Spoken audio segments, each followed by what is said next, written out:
We know Australia exports military equipment to Israel, but the Albanese government is trying to gaslight you. Time and time again, senior ministers have made the claim. The advice I have is what the government has already made clear, that Australia has not supplied weapons to Israel since the conflict began and for at least the past 5 years.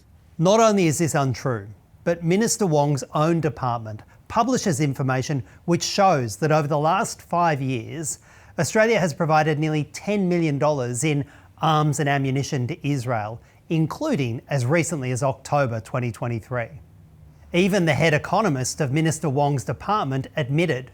I would say there's been no question or challenge to the credibility of any of the data that we publish. But this data only shows a fraction of the military equipment we send. With government approval, Australian companies are also publicly celebrating their ties with the Israeli arms industry.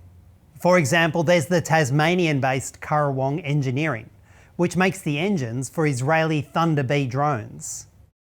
There is Vali Australia, which makes launcher and missile control elements for the appalling Spike missile. The Spike missile is made by Israeli arms manufacturer Rafael, and Vali is a critical part of their global supply chain. There are over 50 companies in Australia making essential parts for every F-35 fighter jet. אנחנו נמשיך להילחם ביבשה, בים וגם באוויר עד הניצחון המוחלט. There are more and more examples we could list. Yet despite this, the government says... Can I first reiterate what the government has made clear, and I have made clear in this chamber on numerous occasions?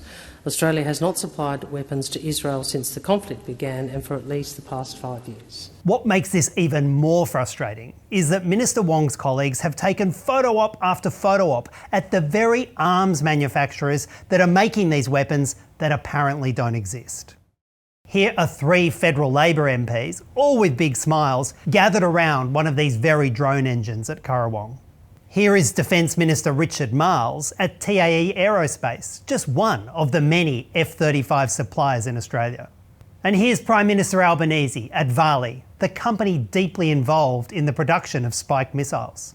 They have all seen the production lines for these weapons, yet they are still saying... I'm advised that Australia has not supplied weapons to Israel since the Hamas-Israel conflict began, and I'm advised that that is the case for at least the last 5 years. There's a reason the Albanese government is trying to gaslight us all. There's a reason that when you show them the evidence, they will still say it doesn't exist. It's because they want to disempower the millions of Australians who want peace and stability, not war and conflict. But we won't look away. And we will not stay silent. We know that a better Australia exists. One that rejects endless wars and instead fights for peace and justice in the world.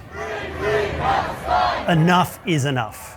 It's time for the Albanese Labor government to stop Australia's arms trade with the State of Israel. It's time for the world to deliver a permanent and just ceasefire. It's time to free Palestine. Authorised by J. McCall, Australian Greens, Canberra.